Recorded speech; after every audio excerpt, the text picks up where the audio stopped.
Amados hermanos, sean ustedes bienvenidos a este servicio. De antemano les pedimos las disculpas del caso, tuvimos inconvenientes a la hora de iniciar la transmisión, pero ya nos encontramos aquí listos y preparados para poder estar alabando y glorificando el nombre de nuestro Dios. Para poder iniciar este servicio te invito a que podamos abrir nuestras Biblias en el libro de los Salmos y podamos abrir en el Salmo 91, uno de los salmos muy conocidos y que nos da el aliento de saber que Dios es nuestro refugio. Vamos a leer del versículo 1 al versículo 2 únicamente. Salmo 91, versículo 1 y 2. Dice así esta porción de la palabra: El que habita al abrigo del Altísimo morará bajo la sombra del Omnipotente. Diré yo a Jehová, esperanza mía y castillo mío, mi Dios en quien confiaré. Inclinemos nuestros rostros y podamos orar a nuestro buen Dios para que pueda guiarnos a lo largo de todo este servicio. Dios bendito, te damos las gracias por todo lo que tú haces en nuestras vidas, por lo maravilloso que eres con nosotros. Queremos, Padre Santo, que a lo largo de todo este servicio, de todo este culto, puedas ser tú glorificado, que tu nombre sea exaltado, que nuestros labios puedan proclamar tu grandeza y que tú eres el Señor de toda la creación. A ti te damos toda la gloria, porque tú la mereces. Te alabamos en el precioso nombre de tu Hijo Jesucristo, nuestro Rey y Señor. Amén y amén. Hermanos, tengamos este tiempo alabando y glorificando el nombre de nuestro Dios.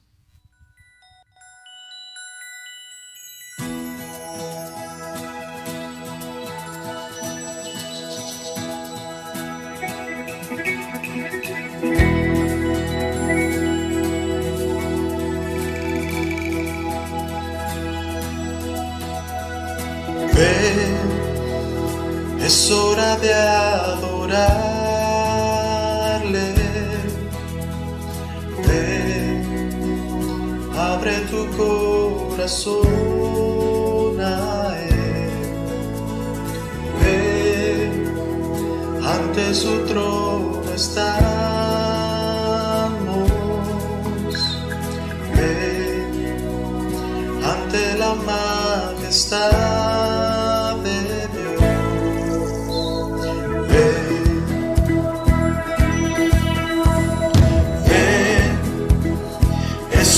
de adorarle. Ven, abre tu corazón a Él.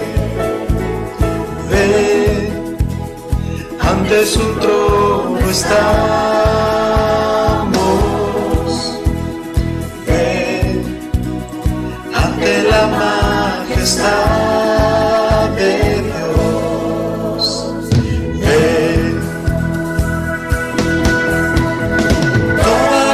Confesará que Él es Dios, las rodillas se doblarán y un tesoro eterno tendrás en Él si escoges su amor.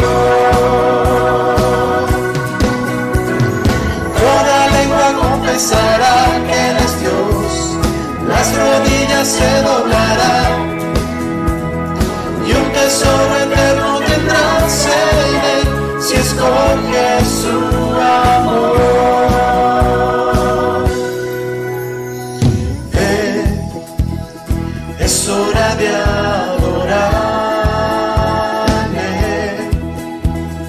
Ven, abre tu corazón a Él. Ven, ante su trono está.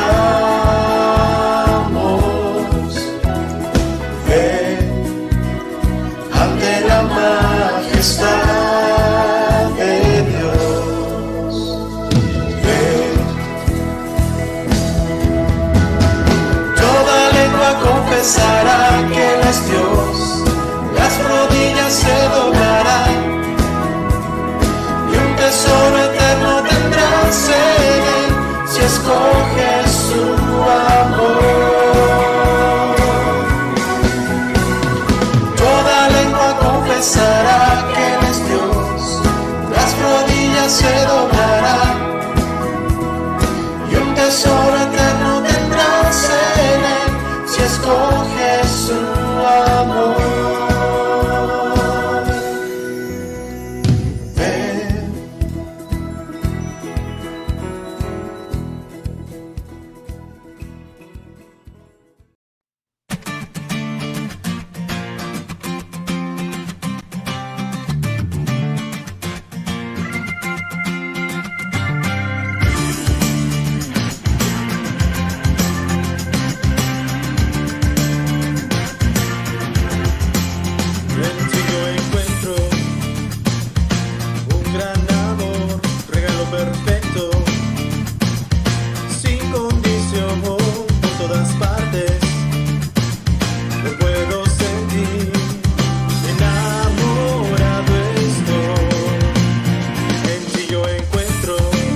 Muy buenos días, queridos hermanos. Bienvenidos a este servicio de adoración virtual.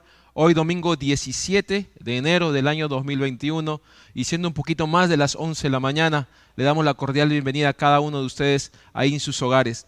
De todas maneras es bueno presentar las disculpas del caso. Tuvimos algunos inconvenientes técnicos que gracias a Dios y al equipo que tenemos aquí en la iglesia sirviendo de manera voluntaria pudimos solucionarlo. Así que esperemos que no tengamos ninguna dificultad más. Vamos a abrir nuestras Biblias en el Evangelio de Juan, capítulo 19. Evangelio de Juan, capítulo 19. Y vamos a leer un momento muy particular en la vida y en el ministerio de nuestro Señor Jesucristo. Versículo 17. Yo estoy leyendo la Nueva Biblia de las Américas. Tomaron pues a Jesús y él salió cargando su cruz al sitio llamado el lugar de la calavera, que en hebreo se dice Gólgota, donde lo crucificaron y con él a otros dos, uno a cada lado y Jesús en medio. Pilato también escribió un letrero y lo puso sobre la cruz. Y estaba escrito: Jesús el Nazareno, el Rey de los judíos. Entonces muchos judíos leyeron esta inscripción porque el lugar donde Jesús fue crucificado quedaba cerca de la ciudad y estaba escrita en hebreo, en latín y en griego. Por eso los principales sacerdotes de los judíos decían a Pilato: no escribas el Rey de los judíos, sino que él dijo: yo soy el Rey de los judíos. Pilato respondió: lo que he escrito, he escrito.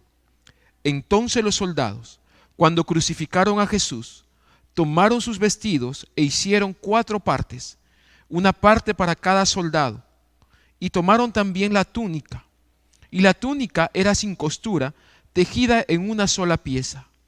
Por tanto, se dijeron unos a otros: no la rompamos, sino echemos suerte sobre ella, para ver de quién será. Para que se cumpliera la escritura, repartieron entre sí mis vestidos, y sobre mi ropa echaron suertes. Por eso los soldados hicieron esto, y junto a la cruz de Jesús estaba su madre y la hermana de su madre, María, la mujer de Cleofas, y María Magdalena. Y cuando Jesús vio a su madre y al discípulo a quien él amaba, que estaba allí cerca, dijo a su madre: mujer, ahí está tu hijo. Después dijo al discípulo: ahí está tu madre. Y desde aquella hora el discípulo la recibió en su propia casa.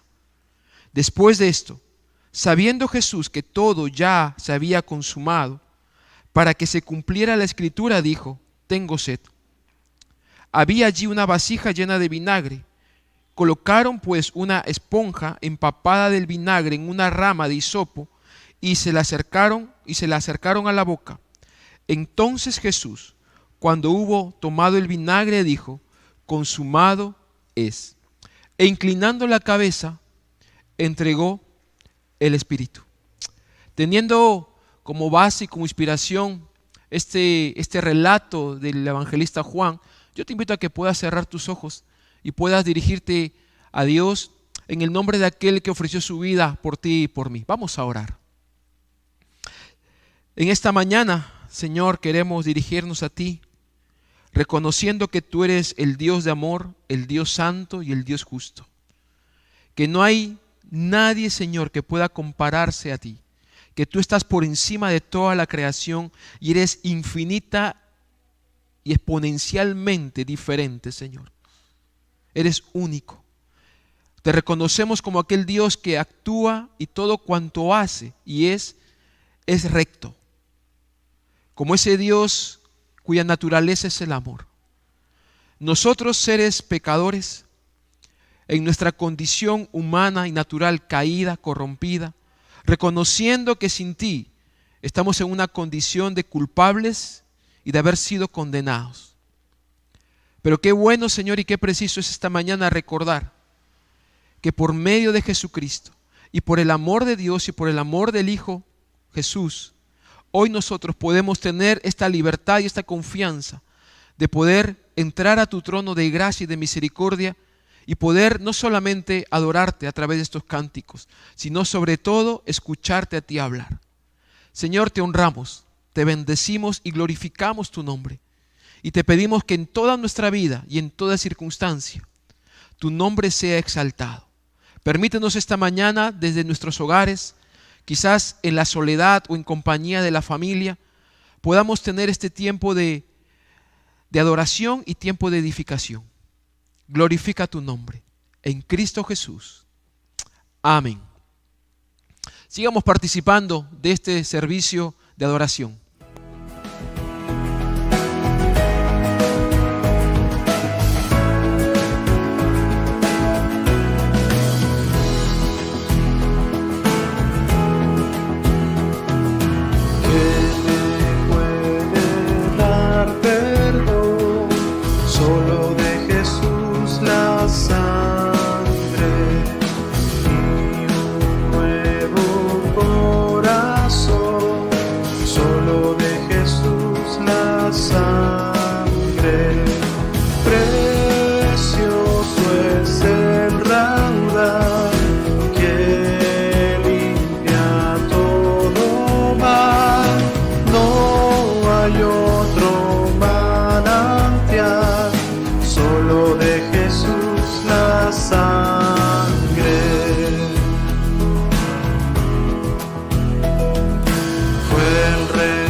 En este tiempo daremos gracias al Señor por permitirnos estar conectados y continuar haciendo iglesia desde nuestros hogares.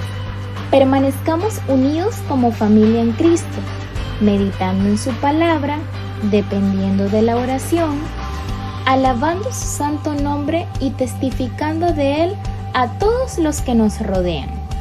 Oramos para que en este tiempo podamos seguir creciendo y viendo los frutos del Espíritu Santo en nosotros, llevando la palabra de Dios a nuestros familiares y amigos. Esta es la oportunidad que Dios nos está dando. Que esta situación nos desafíe a reflejar la gloria de Dios en cada lugar. Seamos sal y luz.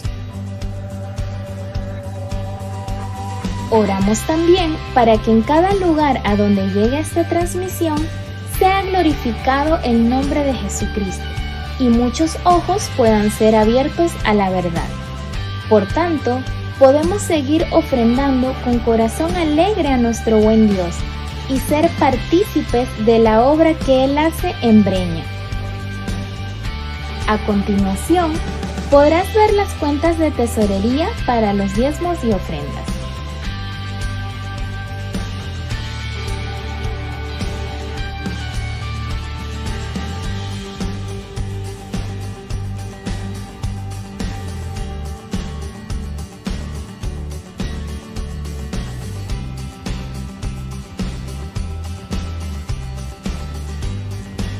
También podrás visualizar las cuentas de misiones y ayuda social, la cual está destinada para apoyar las misiones y la compra de víveres para dar soporte a las familias que atraviesan dificultades en este tiempo. Confiamos en que Dios tiene el control de todo y que seguirá cuidando de nosotros. Recuerda, somos iglesia, somos alianza, somos Breña, somos familia.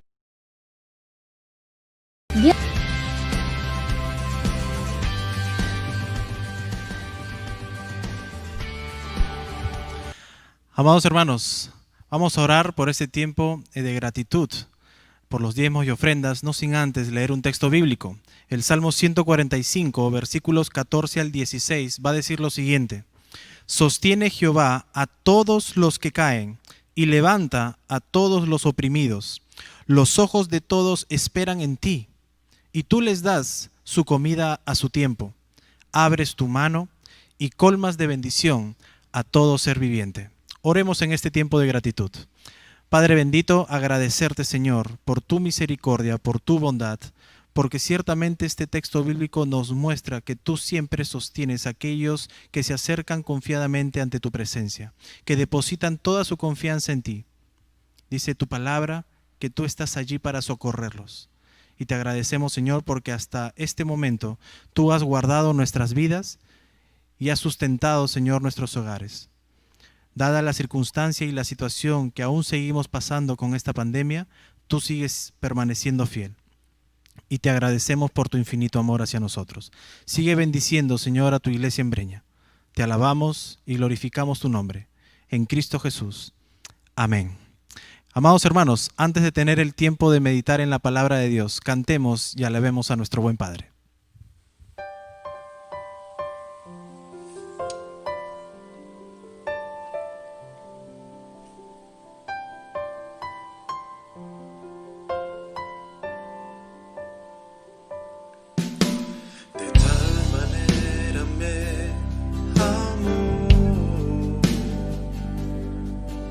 Su vida no escatimó,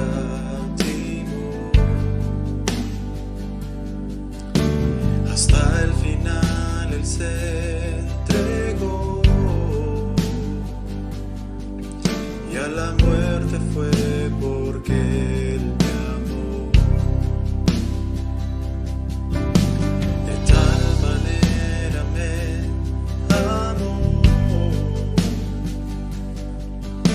no hay forma en que podré pagar el precio de su grande amor, pero toda mi alma quiero dar por su amor. Yo viviré de su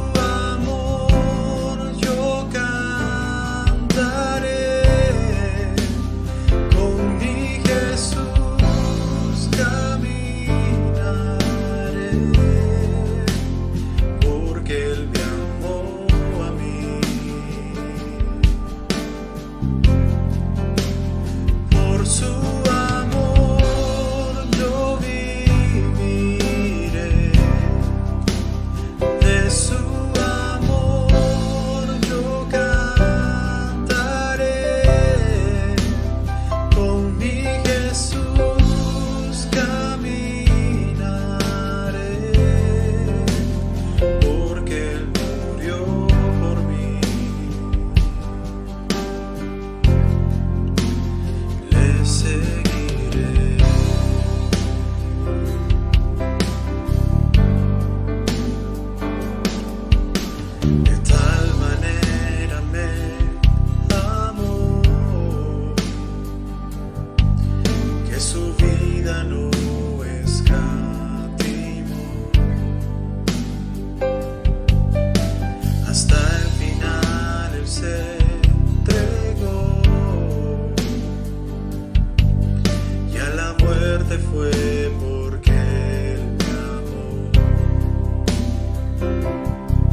precio de su grande amor. Pero toda mi alma quiero dar por su amor, yo viviré. De su amor yo cantaré, con mi Jesús caminaré, porque Él me amó a mí. Por su amor yo viviré. De su amor yo cantaré, con mi Jesús caminaré, porque Él murió por mí. Le seguiré.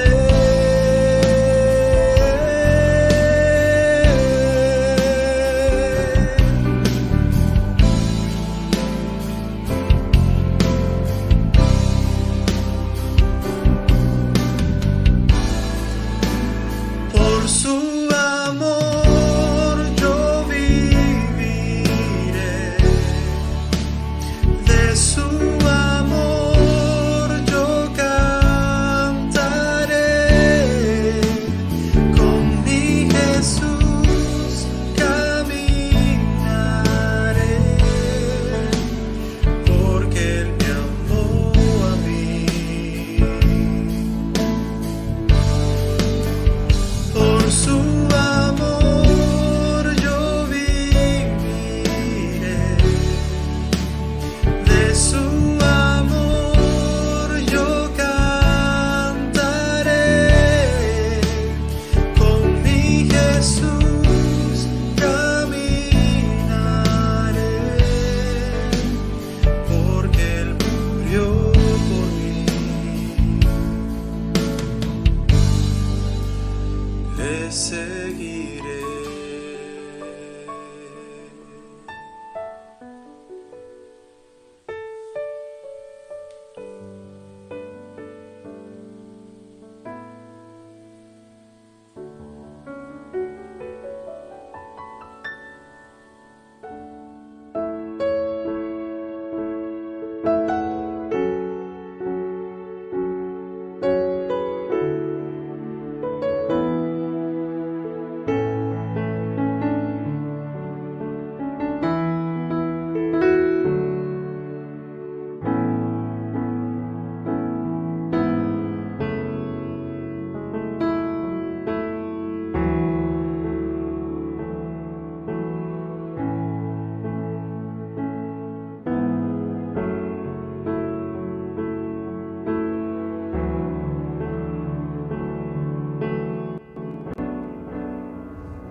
Una vez más, hermanos, muy buenos días tengan todos ustedes.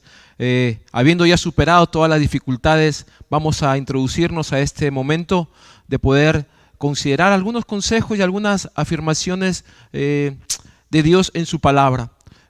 Son tiempos bastante difíciles y algunos han denominado que este es un tiempo en el cual a diario las personas en general enfrentan grandes y permanentes dilemas, grandes momentos de encrucijada, como hemos titulado el mensaje de esta mañana, una gran encrucijada.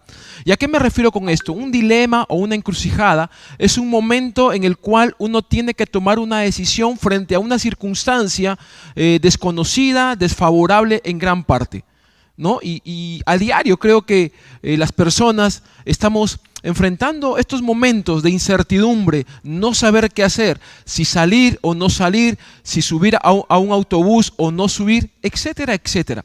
Sin embargo, déjame decirte que así como a diario enfrentamos estos dilemas y estas encrucijadas que demanda de nosotros tomar decisiones, qué hacer, qué creer, ¿no es cierto?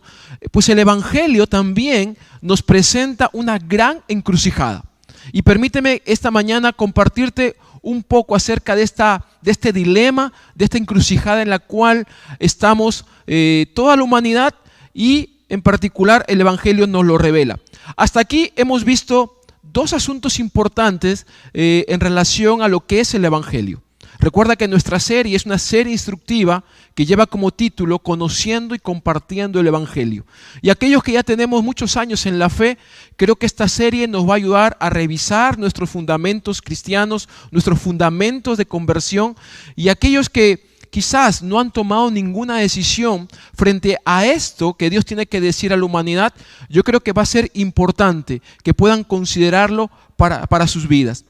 Hemos compartido dos mensajes y hemos dicho en primer lugar que el Evangelio, si algo nos revela, es el carácter de Dios. Y hemos dado tres atributos o tres cualidades del carácter de Dios. Hemos dicho, y debes tú recordarlo, que en primer lugar Dios es amor, pero Dios también es santo y Dios también es justo.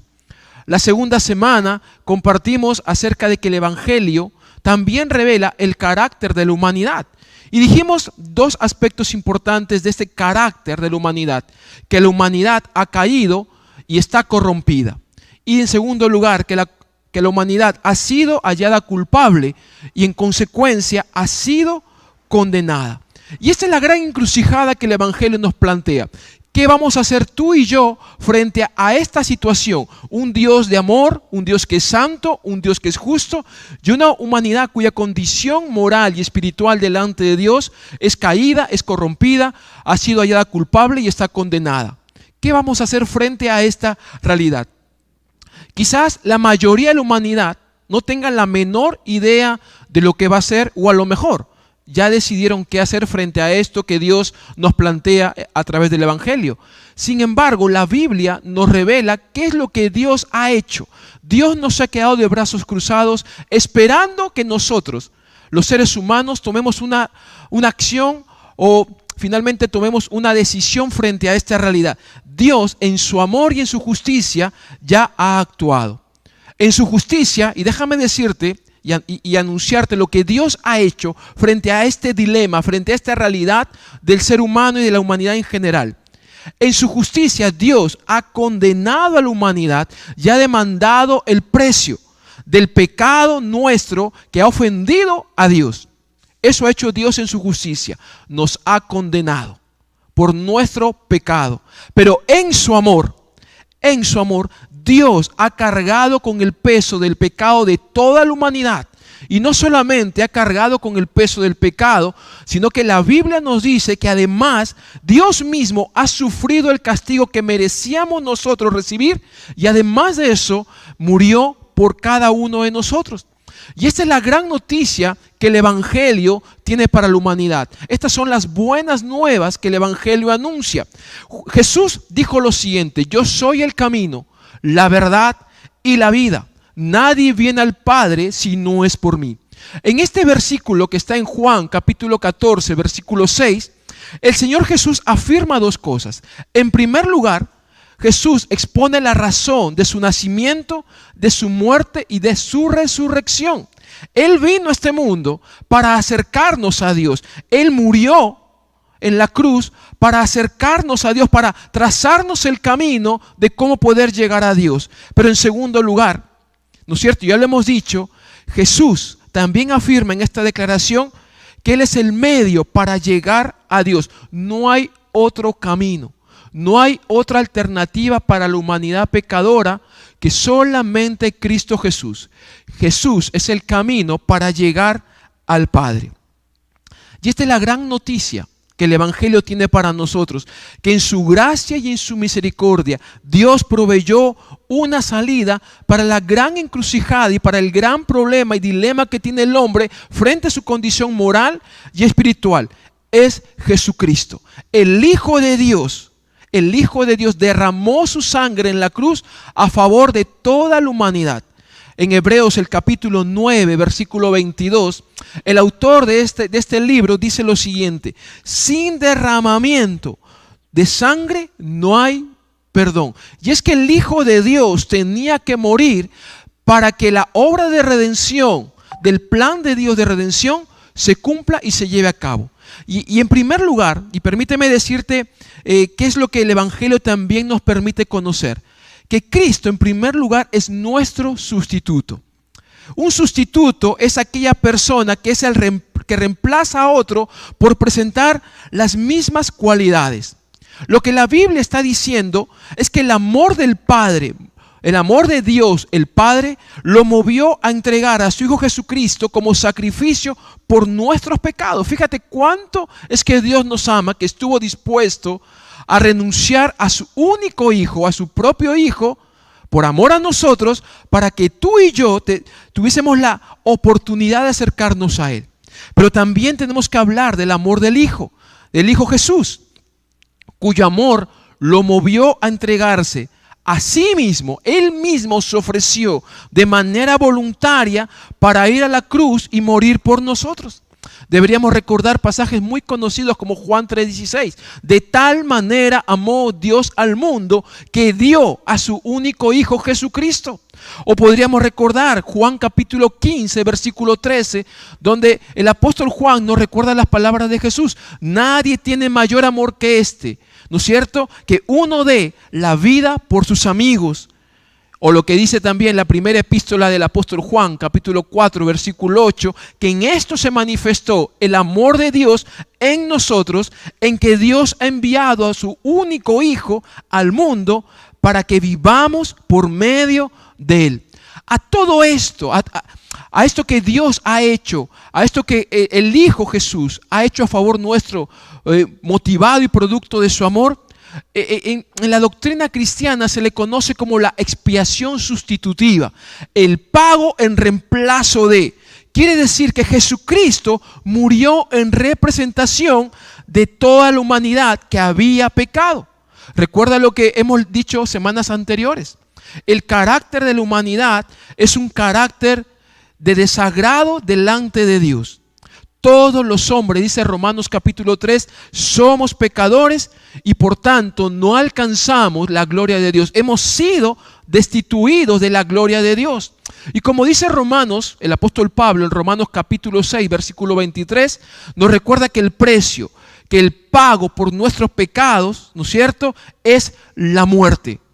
Pero así como Pablo dice que el pago del pecado es la muerte, también dice en el versículo 23, la segunda parte, dice que la dádiva de Dios es vida eterna en Cristo Señor nuestro. El precio del pecado es la muerte, pero la dádiva de Dios es vida eterna en Cristo Jesús, Señor nuestro. Hay dos realidades que la humanidad tiene que experimentar. La primera es una realidad sin Cristo, donde toda la humanidad sin Cristo recibirá la consecuencia de su rebelión en contra de Dios. Pero también hay otra realidad a la que algunos, por gracia y por obra de Dios y del Espíritu Santo, han podido acceder, que es esa realidad con Cristo. Y aquellos que están con Cristo tienen la vida eterna a su alcance y cuenta con ella porque han creído en la persona y en la obra de Cristo Jesús en la cruz. Jesús es nuestro sustituto. Él tomó nuestro lugar y lo hizo no en cualquier lugar, lo hizo en una cruz. Y así como Jesús, el Hijo de Dios, es nuestro sustituto, pues la cruz resulta ser nuestro principal y mayor recordatorio de nuestra fe. En la cruz, Jesucristo, el Hijo de Dios, se ofreció a sí mismo como sacrificio voluntario por tu pecado y por mi pecado. Estoy seguro que para nosotros los cristianos, la cruz tiene un símbolo o ilustra, ¿no es cierto?, la victoria de Cristo sobre la muerte y el pecado. Y eso es correcto. Pero déjame decirte que el símbolo de la cruz no siempre fue considerado como un símbolo de victoria. Aún antes de la muerte de Jesús, 500, 600 años de la muerte de Jesús, antes de la muerte de Jesús, este elemento, la cruz, ya era usada por la humanidad. Y la cruz, déjame decirte, era un instrumento de ejecución que ilustraba y demostraba la tortura más cruel que la humanidad pudo haber diseñado. Con esto quiero decirte lo siguiente, que la cruz no solo es un símbolo que representa la victoria de Cristo sobre la muerte y el pecado. La cruz también ilustra dos realidades importantes. En primer lugar, la cruz ilustra nuestra rebelión y nuestra hostilidad con Dios. Cuando uno ve la cruz, no solamente debe recordar que Cristo venció al pecado y venció la muerte. Cuando uno ve una cruz, debe recordar que en algún momento de nuestras vidas fuimos hostiles en contra de Dios, que obramos en contra de Dios. Mientras que Dios amó tanto al mundo que dio a su único hijo, el mundo odió tanto a Dios que eligió sujetar al Hijo de Dios a un modo de tortura y de muerte bastante fuerte y duro en la cruz. Fíjate que la cruz no solamente es señal de victoria. A nosotros la cruz debería recordarnos que en algún momento tú y yo fuimos hostiles en contra de Dios, que en lugar de amarle como Él nos amó, elegimos, en este dilema, elegimos rechazar a Dios. En segundo lugar, la cruz también ilustra la grandeza y la gravedad de nuestro pecado contra Dios. No solamente fuimos hostiles a Dios, sino que la cruz también nos recuerda cuán grande fue nuestro pecado y cuán grave fue nuestro pecado contra Dios. Y cuando hablamos de esto, estamos diciendo que nuestro pecado en contra de Dios fue algo grave y deplorable. Y fue tan grave y tan deplorable que solamente podía ser pagado por un sacrificio, por un sufrimiento y por una muerte al mismo nivel. El sacrificio de Jesús tiene el mismo nivel o la misma dimensión de nuestro pecado. La muerte de Cristo en la cruz ilustra la gravedad de nuestro pecado y la hostilidad de nuestro pecado en contra de Dios. En la cruz, Cristo Jesús, el Hijo de Dios, sufrió la crueldad más vil y más dura de parte de la humanidad. En la cruz Jesús sufrió el juicio y el castigo de Dios que nosotros, tú y yo, debimos haber sufrido por nuestro pecado y por nuestra hostilidad en contra de Dios. ¿Qué significa esto en la práctica? Recuerda, estamos repasando fundamentos básicos de lo que es el Evangelio, que nos ayudan a revisar nuestra decisión de ser creyentes en Cristo Jesús. ¿Qué significa esto en un sentido práctico? En primer lugar, significa que en la cruz, Cristo Jesús, el Hijo de Dios, llevó nuestros pecados. Esto quiere decir que en Jesús o a Jesús le fueron imputados todo nuestro pecado, toda la deuda que teníamos que saldar con Dios, y que la única manera de saldarla nosotros era a través de nuestra propia vida, la muerte. Todo el peso de la ira de Dios recayó sobre la persona de Jesucristo. Él, a diferencia de nosotros, Él fue declarado culpable delante del juicio de Dios y fue tratado como tal. Lo que ocurrió con Cristo en la cruz debió haber ocurrido contigo y conmigo, porque fuimos nosotros los hostiles, fuimos nosotros y somos nosotros los pecadores. Sin embargo, en la cruz, Cristo llevó nuestros pecados. Cuando tú vas a leer al profeta Isaías en el capítulo 53, versículo 6, dice lo siguiente el profeta Isaías: todos nosotros nos descarriamos como ovejas. Esa es nuestra condición, una humanidad descarriada. Nosotros nos apartamos, esa es nuestra condición, cada cual por su propio camino. Pero dice la segunda parte del verso 6, pero el Señor hizo que cayera sobre él, refiriéndose al Mesías, a Cristo, la iniquidad de todos nosotros. Todo el peso, toda la gravedad, toda la culpabilidad de la humanidad, producto de su hostilidad, rebelión y pecado en contra de Dios, recayó sobre la persona de Cristo. El apóstol Pablo, en la segunda carta a los Corintios, en el capítulo 5, en el verso 21, dice lo siguiente: al que no conoció pecado, refiriéndose a Cristo, lo hizo pecado por nosotros. Dios lo hizo pecado por nosotros. Fíjate cómo es el amor de Dios. ¿Por qué lo hizo pecado por nosotros? Dice Pablo, para que fuéramos hechos justicia de Dios en él. En primer lugar, en un sentido práctico, La muerte de Jesús en la cruz nos recuerda que Cristo llevó nuestros pecados. Pero en segundo lugar, nos recuerda que Cristo sufrió nuestra maldición. Ser maldecido implica convertirse en objeto de desagrado y de condenación. Fíjate lo que dice el apóstol Pablo en el libro de Gálatas, en la carta a los Gálatas capítulo 3, versículo 10. Maldito todo aquel que no permanece en todas las cosas escritas en el libro de la ley. Maldito, desagradable, condenado todo aquel que no permanece en todas las cosas escritas en el libro de la ley para hacerlas. Y el versículo 13 dice lo siguiente: maldito todo aquel que cuelga en un madero. Fíjate que lo que Jesús hizo no solamente llevó nuestros pecados en la cruz, sino Jesús, el Hijo de Dios, de manera voluntaria asumió esa maldición que recaía sobre nosotros, sobre toda la humanidad, la asumió sobre sí mismo. Él se hizo delante de Dios, que es amor, que es santo y que es justo. Él se hizo objeto del desagrado y de la condenación de Dios, porque Dios es un Dios justo y va a llevar a cabo y va a satisfacer su justicia, y lo ha hecho por medio de Jesucristo. Cristo se hizo maldición, sufrió en sí mismo el desagrado y la condenación de Dios por nosotros. Pero además de hacerse desagradable, Jesús fue desamparado por Dios. Tú recordarás una de las frases más recordadas de Jesús en la cruz. Lo puedes encontrar y lo hemos leído al inicio de este tiempo de culto en esta mañana. Mateo 27, versículo 46, o en tal caso Juan 19:30, dice lo siguiente Mateo 26, 46 dice: Jesús exclamó: Dios mío, ¿por qué me has abandonado?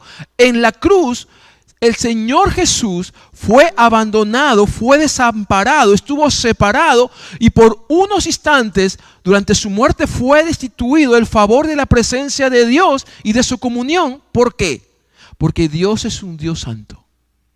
Y en el momento en el cual a Jesús le es imputado todo el peso del pecado, de la rebelión, de la hostilidad, de la humanidad en contra de Dios, Dios se alejó de él.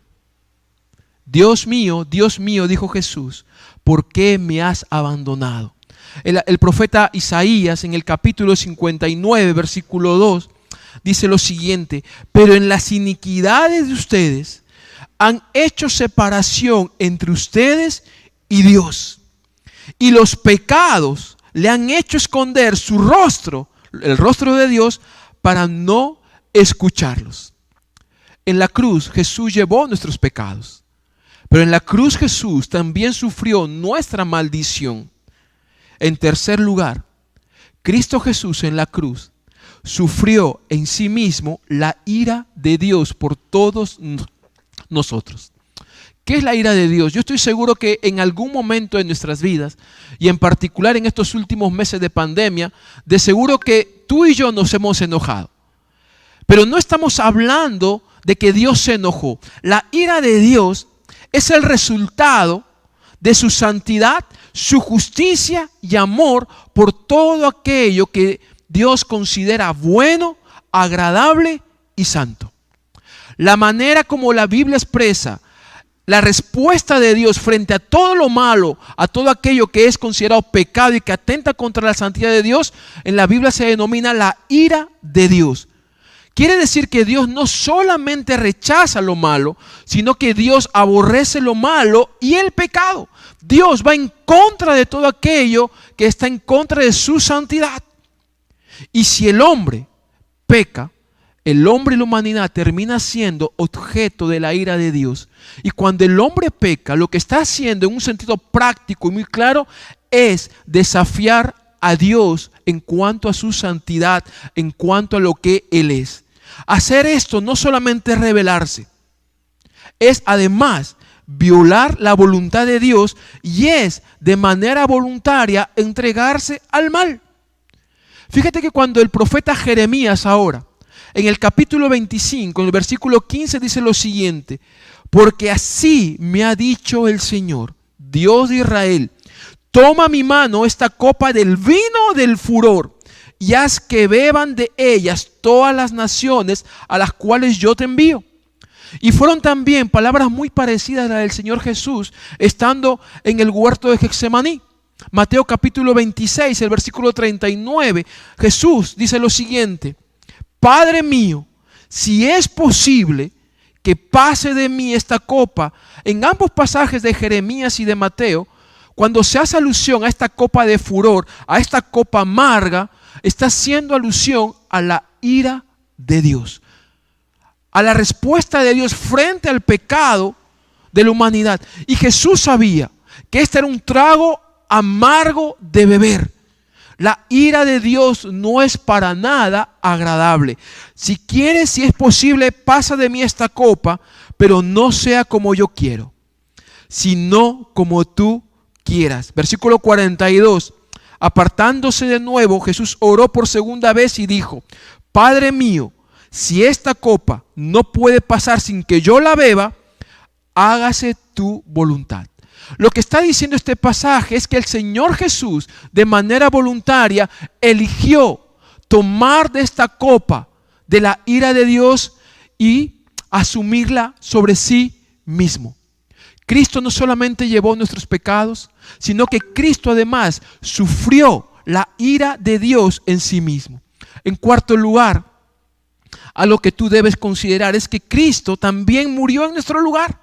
Y fíjate, déjame decirte algo en función de la muerte, que es una realidad para la humanidad. ¿Cuál es el origen de la muerte? Quizás nosotros podemos responder cuál es el origen de la vida, pero una pregunta interesante de responder es: ¿cuál es el origen de la muerte?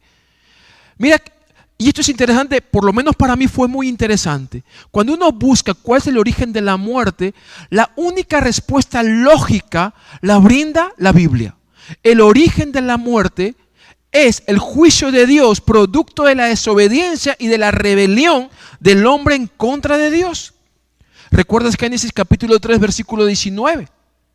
Cuando la tentación de la serpiente, de Satanás fue: ¿verdad no morirás?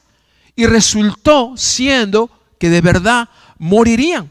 El apóstol Pablo dice esto en su carta a los Romanos, capítulo 5, versículo 12. Por tanto, dice, como el pecado entró en el mundo por medio de un hombre, y por medio del pecado la muerte es la consecuencia del pecado.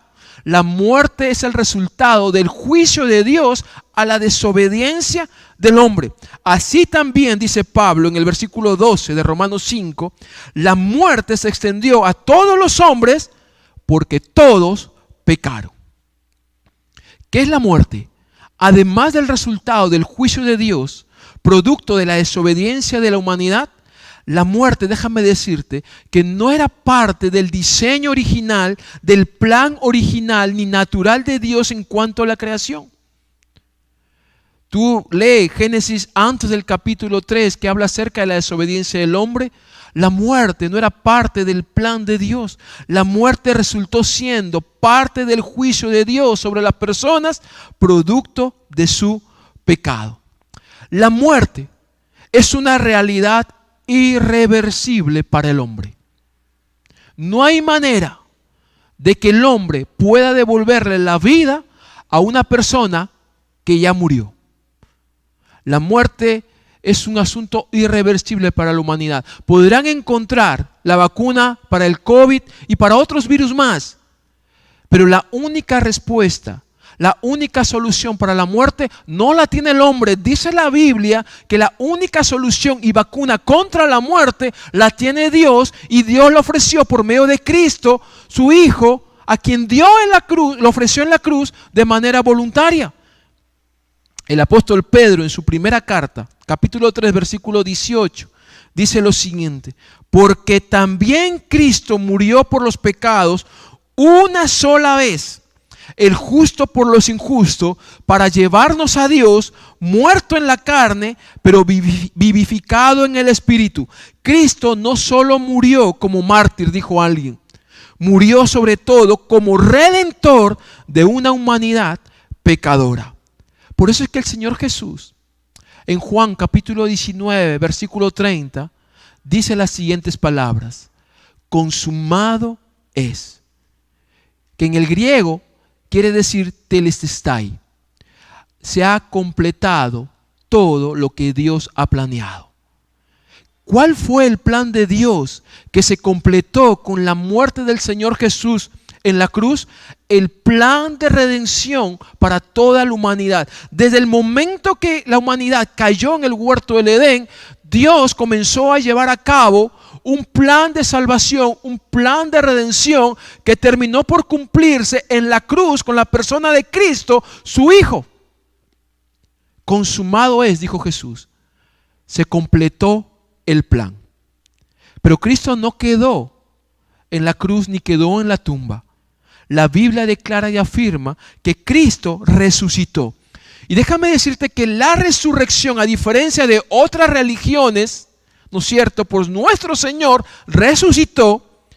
La resurrección de Cristo es fundamental para el cristianismo. Es un hecho histórico que termina por validar todo lo que Él afirmó ser y todo lo que Él hizo a nuestro favor. En primer lugar, la resurrección es la prueba y la evidencia de que Jesús es el Hijo de Dios. Tú recordarás un momento en la vida de Jesús cuando un grupo de judíos se le acercaron a Jesús pidiéndole señales. Danos señales de quién tú eres. Eso está en Juan capítulo 2, versículos 18 y 19. La respuesta del Señor Jesús fue la siguiente: destruyan este templo y en 3 días lo levantaré. Claro está que estos judíos que pedían señales a Jesús no entendieron lo que Jesús estaba hablando. Ellos pensaron que Jesús hablaba del templo físico, pero Jesús dijo estas palabras en función de sí mismo: destruyan este templo y verán que en 3 días lo levantaré. El apóstol Pablo, en el capítulo 1 de Romanos, versículo 4, dice lo siguiente: que Jesús fue declarado Hijo de Dios con un acto de poder, conforme al Espíritu de Santidad, por la resurrección entre los muertos. Esto no significa que a partir de la resurrección de Jesús, Él recién se convirtió en Hijo de Dios. Para nada. Lo que Pablo está diciendo en Romanos 1:4 es que la resurrección de Jesús validó y certificó quién era Él. Él era y es el Hijo de Dios. En segundo lugar, la resurrección es importante porque es una prueba de que Dios aceptó la muerte de Cristo como pago de nuestros pecados. El apóstol Pablo, capítulo 4 de Romanos, verso 25, dice lo siguiente: que fue entregado por causa de nuestras transgresiones y resucitado para nuestra justificación. Si no hubiese habido resurrección, vano hubiese sido la muerte de Jesús en la cruz.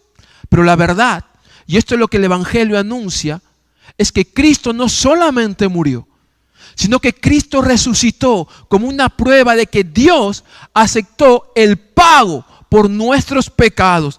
Y de esa manera la ira de Dios, la justicia de Dios fue satisfecha. Y de esa manera nosotros, aquellos que hemos creído y aquellos que creerán en Cristo y en el Evangelio de Jesús, pueden asegurarse perdón y reconciliación con Dios. A esto en la doctrina cristiana se le llama justificación. Hemos sido justificados por medio de la muerte y de la resurrección de Cristo en la cruz. El apóstol Juan nos recuerda unas palabras de Jesús. Jesús dijo: yo soy la resurrección y la vida. El que cree en mí, aunque esté muerto, vivirá. Vuelvo a repetir, si Cristo Jesús no hubiese resucitado, cualquier promesa que Jesús haya dicho sería nula y estaría sin efecto. La propia muerte y la resurrección de Jesús demuestra que Él tiene el poder no solamente de perdonar, que Él tiene el poder para poder resucitar a todos aquellos que creen en Él. El que cree en mí, dijo Jesús, aunque esté muerto, vivirá.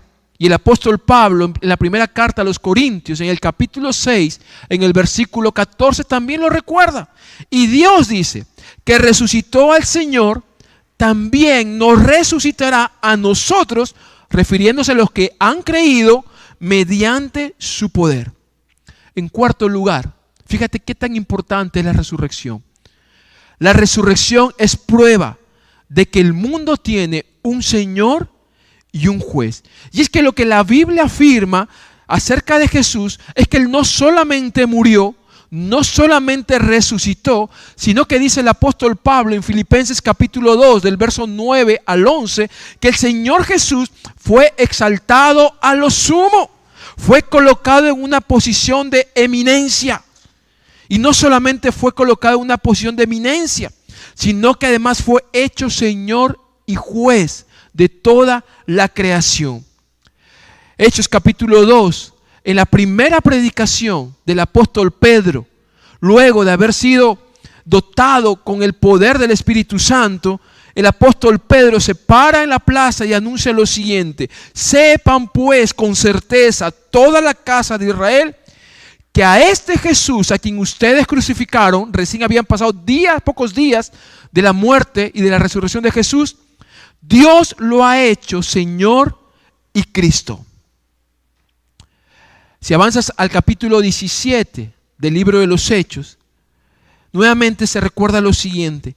Por tanto, versículo 30, habiendo pasado por alto los tiempos de ignorancia, Dios declara ahora a todos los hombres en todas partes que se arrepientan, porque Él ha establecido un día en el cual juzgará al mundo en justicia, por medio de un hombre, y está en mayúscula, refiriéndose a Cristo, a quien Él ha designado, habiendo presentado pruebas a todos los hombres cuando los resucitó de entre los muertos.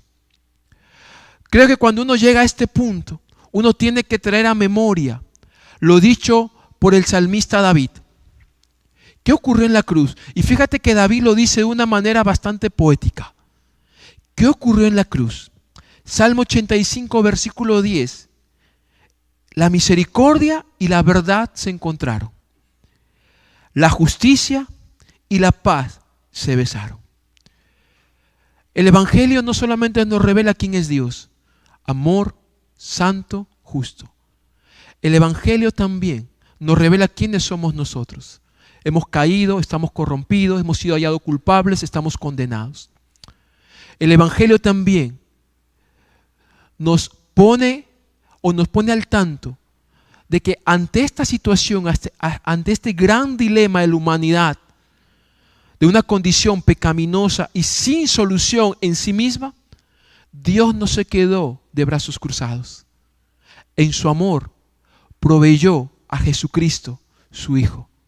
Y en el amor del Hijo, Él se ofreció voluntariamente a ir a la cruz y aceptar sobre Él la imputación completa de todo el pecado, de toda la culpa de la humanidad sobre Él. El perdón y la justificación, que es otra verdad que podemos mencionar el día de hoy, el perdón y la justificación están disponibles para todos, pero solo a través de la persona y de la obra de Cristo. No hay perdón, no hay salvación, si no hay fe en la persona de Cristo Jesús. Y esto no es todo. La próxima semana seguiremos hablando más acerca de aquello que es el Evangelio. Sin embargo, déjame acabar con algunos textos que son importantes recordar. El apóstol Pablo dijo lo siguiente: habiendo sido justificados por la fe, tenemos paz para con Dios por medio de nuestro Señor Jesucristo. Mi pregunta para ti, que a lo mejor no has llegado a tomar una decisión por Cristo, es la siguiente: ¿tienes paz con Dios? Cuando hablamos de paz con Dios, si tuvieras que morir el día de hoy, más allá de cuáles sean tus creencias, creas o no creas en Dios, ante la posibilidad de que esto sea verdad, voy a ponerme en tu lugar, y tuvieras que encontrarte frente a ese Dios creador y dador de vida, ¿Tienes buena conciencia delante de Dios? ¿Estás justificado delante de Dios? Dice la Biblia que solamente podemos tener paz con Dios por medio de la fe en nuestro Señor Jesucristo. Dice el apóstol Pablo en el capítulo 8 de Romanos, dice que no hay condenación para los que están en Cristo Jesús. Toda condenación para aquellos que creen en Cristo Jesús es eliminada, es anulada, pero para todos aquellos que deciden mantener su actitud de rebeldía, de rechazo a Dios y a la palabra de Dios, ellos van a seguir viviendo y sufriendo su propia condición actual. Ya están condenados delante de Dios. Para aquellos que no andan conforme a la carne, dice Pablo, sino conforme al Espíritu. Y acabamos con la última resolución y afirmación del apóstol Pedro en una de su segunda predicación.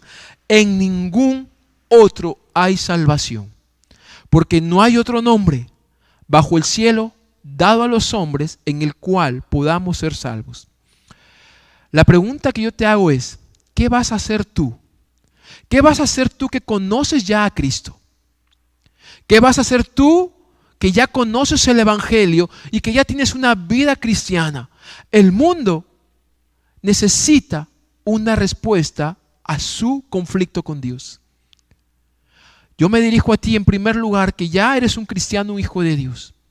A ti que ya conoces el Evangelio.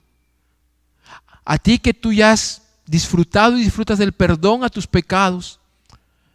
Que has sido reconciliado con Dios. Me dirijo a ti, miembro de esta iglesia o no miembro de esta iglesia.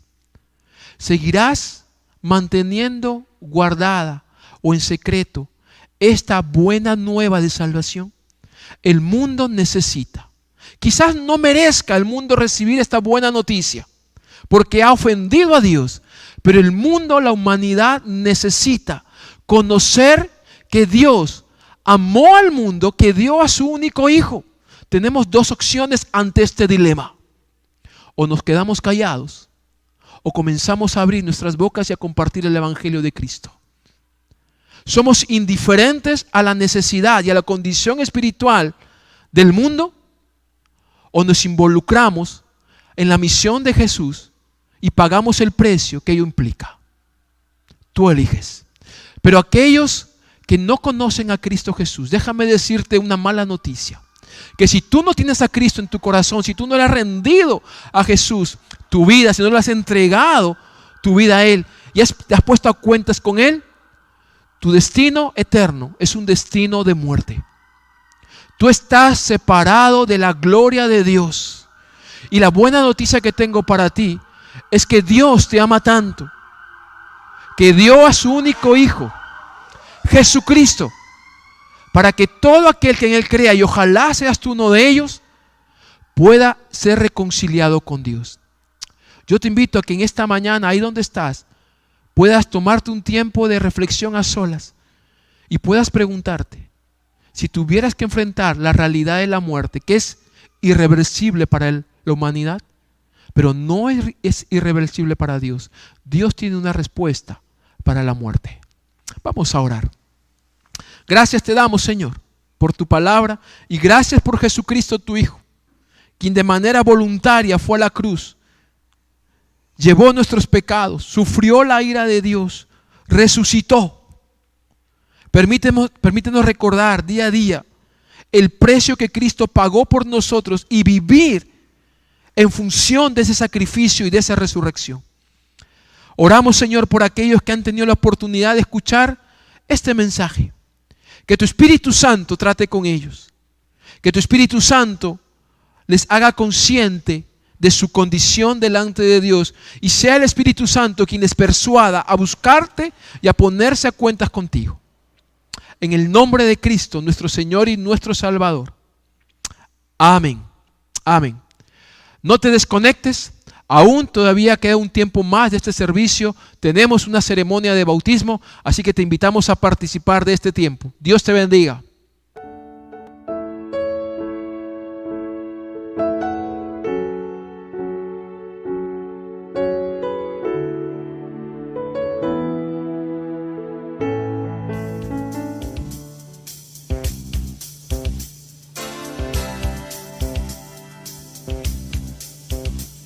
se exalta nuestro Dios entre júbilo, se exalta nuestro Dios al sonar de las trompetas, se exalta nuestro Dios entre júbilo, con júbilo gritad a Él, con júbilo gritad a Él.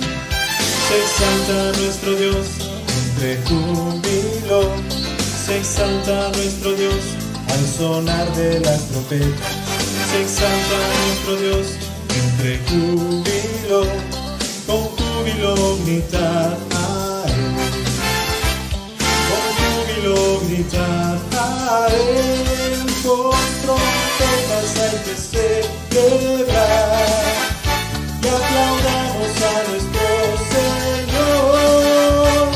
Se exalta nuestro Dios, se exalta nuestro Dios, se exalta nuestro Dios, oh sí. Se exalta nuestro Dios entre júbilo, se exalta nuestro Dios al sonar de las trompetas, se exalta nuestro Dios entre júbilo, con júbilo grita a Él, con júbilo grita a Él, con trompetas hay que celebrar y aplaudamos a nuestro Señor. Se exalta nuestro Dios, se exalta nuestro Dios, se exalta nuestro Dios, oh sí. Se exalta nuestro Dios, se exalta nuestro Dios, se exalta nuestro Dios, oh sí. Con trompetas hay que celebrar y aplaudamos a nuestro Señor. Se exalta nuestro Dios, se exalta nuestro Dios, se exalta nuestro Dios, oh sí. Se exalta nuestro Dios, se exalta nuestro Dios, se exalta nuestro Dios, oh sí. Se exalta nuestro Dios, se exalta nuestro Dios, se exalta nuestro Dios, oh sí. Se exalta nuestro Dios, se exalta nuestro Dios, se exalta nuestro Dios, oh sí.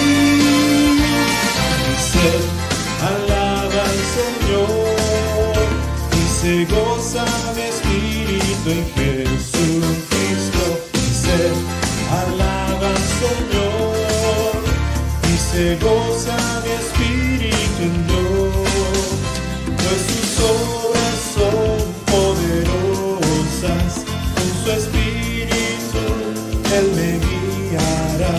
Bondadoso ha sido mi Señor, grande es el Señor, grande es el Señor.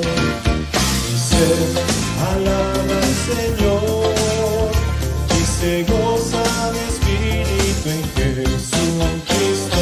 Mi ser alaba al Señor y se goza mi espíritu en Dios, pues sus obras son poderosas, con su espíritu Él me guiará.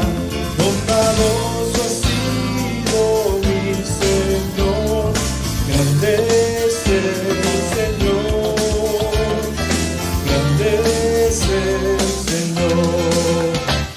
Mi ser alaba al Señor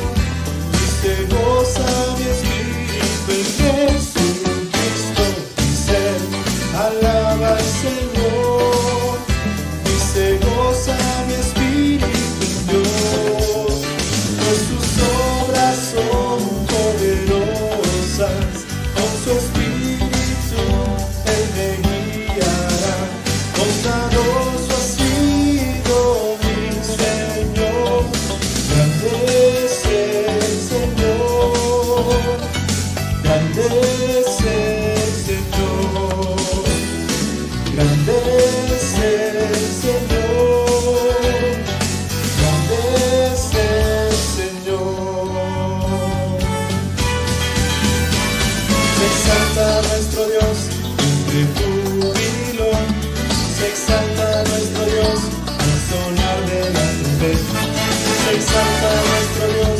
Entre júbilo, con júbilo gritad a Él. Con júbilo gritad a Él. Con trompetas hay que celebrar. Y aplaudamos a nuestro Señor. Se exalta nuestro Dios.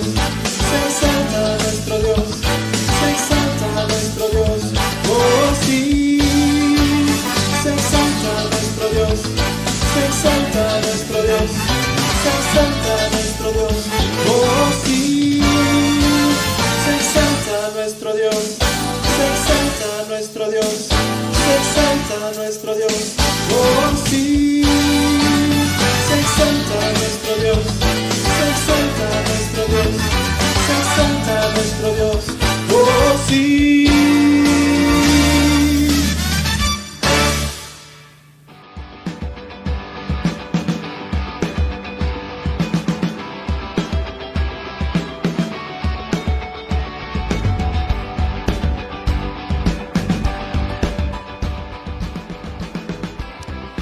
Hermanos, estamos aquí una vez más cumpliendo con aquello que el Señor también nos anima y nos manda a hacer, a dar este paso del bautismo. Y esta mañana estamos aquí con una joven, con una hermana de nuestra iglesia, que voy a dejar que se presente, ¿no es cierto? Que ella nos diga su nombre y en qué distrito vives, de todas maneras, ¿ok? Sí, buenos días, hermanos. Mi nombre es Margarita Rosario Grados Álvarez y vivo en Breña, ¿no? Margarita, una pregunta para conocerte más y para que quienes están mirando también puedan conocerte. ¿Hace cuánto tú que empezaste o tomaste la decisión de seguir a Jesús y qué cambió en tu vida? Si tuvieras tú que definir o identificar un cambio que solamente Dios pudo haber hecho en tu vida, ¿qué dirías? Bueno, sí, pastor. Bueno, yo llegué acá a la iglesia por mi mamá, ¿no? Que ella me decía para venir a la iglesia y participar de ella de todas las reuniones cristianas. Y empecé con ella a venir hace como 3 años y hace 12 años más o menos ya recibí a Cristo. Y bueno, demoré mi decisión porque yo creía, ¿no? que quizás bautizándome tenía que ya ser una hija perfecta de Dios, pero en el camino entendí de que Dios nos ayuda, no va a ser nuestra guía para seguir avanzando, a pesar de que quizás caemos en algún momento, como humanos que somos, vamos a seguir avanzando por gracia de Él, ¿no? Lo que aprendí en todo este tiempo fue lo importante que es la oración, que con oración todo se puede y sobre todo mucha fe, ¿no? Y para que Dios, gracias a Dios, ha escuchado nuestras oraciones en muchos momentos difíciles que han habido en la familia, en el trabajo, en todo momento, y Dios ha bendecido mucho. Una de las cosas que al escucharte tengo que comentar es que quizás como tú hay personas que asisten a la iglesia, invitados por alguien, quizás atraídos por el mensaje, por lo que hacemos. Otros quizás en algún momento ya tomaron una decisión por Cristo, pero como que tienen algunas ideas que son naturales, ¿no? Que son normales, pero que a veces esas ideas como que determinan su obediencia, ¿no? Y yo quiero animar a quienes nos están escuchando, y a lo mejor al igual que Margarita, tenían algunas ideas de por qué no daban este paso del bautismo. Lo que ella está compartiendo es muy cierto. Creo que seguimos luchando con nuestros pecados, en ocasiones caemos, nos volvemos a levantar, ¿no? Pero yo creo que ahí está la convicción de fe. Nos ponemos a cuentas con el Señor, arreglamos nuestras vidas, ¿no es cierto? Y seguimos obedeciendo al Señor. Margarita, yo me imagino que estarán tus familiares escuchando, viéndote y escuchándote. ¿Qué te gustaría decirle a tus familiares? A tu mamá en particular, porque si llegaste por tu mamá aquí y ella quiso estar con nosotros esta mañana, pero obviamente por las circunstancias no ha podido estar, pero ¿qué te gustaría decirle a tus familiares y en particular a tu mamá? Bueno, que estoy muy emocionada por este momento y le doy gracias a mi mamá porque ella siempre insistió y me dijo que está muy feliz de que me bautizara ahora, ¿no? Ella no pudo asistir y está un poco triste, pero sé que me está viendo. Y estoy feliz por tenerlos a ellos y siempre en la casa, mi mamá y yo ahora nos encargamos de hablar a toda mi familia de la palabra, enseñarles de Cristo, de que Él es el Salvador. y que solo a través de Él vamos a poder alcanzar la gloria de Dios, ¿no? Y así como a mi familia, igual también a mis amigos, quiero compartirle algo, pastor. Todos los domingos lo escucho a usted y saco un resumen de todo lo que usted dice y comparto por el WhatsApp con mis compañeros de trabajo y con mis compañeros de otros grupos, ¿no? Para que conozcan de Él, porque lo importante es que no solamente nos lo guardemos nosotros, sino que todos sean salvos, ¿no? Que conozcan del amor de Dios, que es maravilloso. Ok, Margarita, no te preocupes, tranquila. Yo sé que estos momentos son muy emotivos, ¿no es cierto? Y de alguna manera también quiero dirigirme a las mamás y a los papás también, ¿no? Que quizás muchos de ellos están orando por sus hijos, están testificando a sus hijos. Yo creo que es una linda y una excelente inversión y un gran legado que ustedes pueden dejarle a sus hijos, que es la fe. Entonces vamos a proceder con el bautismo. Yo te invito a que puedas tomar la posición que te hemos indicado. Hemos cambiado algunas cosas por el tema también de la precaución, de la prudencia. El agua está muy caliente, ¿cierto? Entonces, Margarita, para mí es un privilegio participar en este momento en tu vida, y como ministro del Evangelio, yo te bautizo en el nombre del Padre, del Hijo y del Espíritu Santo.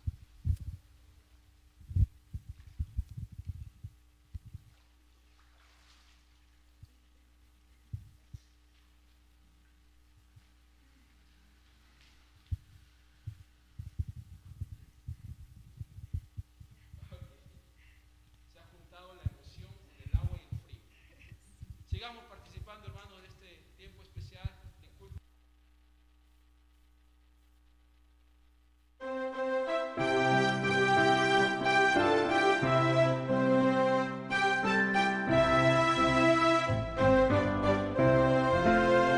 He decidido seguir a Cristo, he decidido seguir a Cristo, he decidido seguir a Cristo, no vuelvo atrás, no vuelvo atrás. Si otros vuelven, yo sigo a Cristo, si otros vuelven, yo sigo a Cristo, si otros vuelven, yo sigo a Cristo, no vuelvo atrás, no vuelvo atrás. La cruz delante y el mundo atrás, la cruz delante y el mundo atrás, la cruz delante y el mundo atrás, no vuelvo atrás, no vuelvo atrás.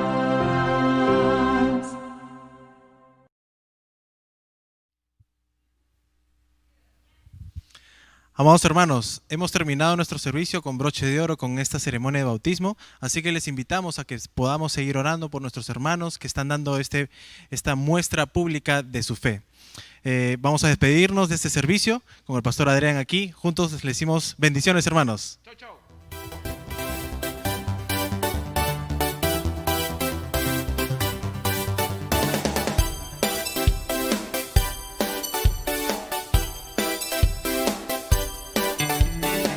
Él es el Rey infinito en poder, Él es el Rey de los cielos. Seré para Él siervo fiel, pues mi vida compró con su amor. Él es el Rey, lo confiero.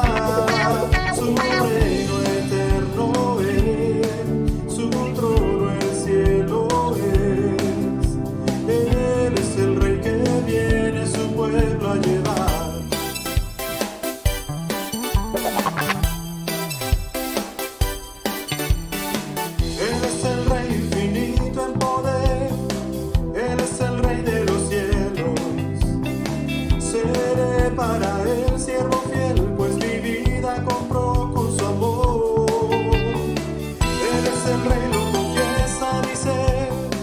Él es el rey de los siglos. Mi vida la rindo a sus pies. Él es rey sobre mi corazón.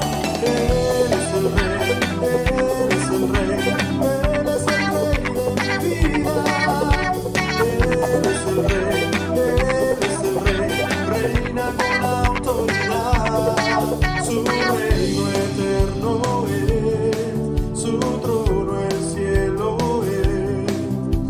Él es el rey que viene a su pueblo a llevar.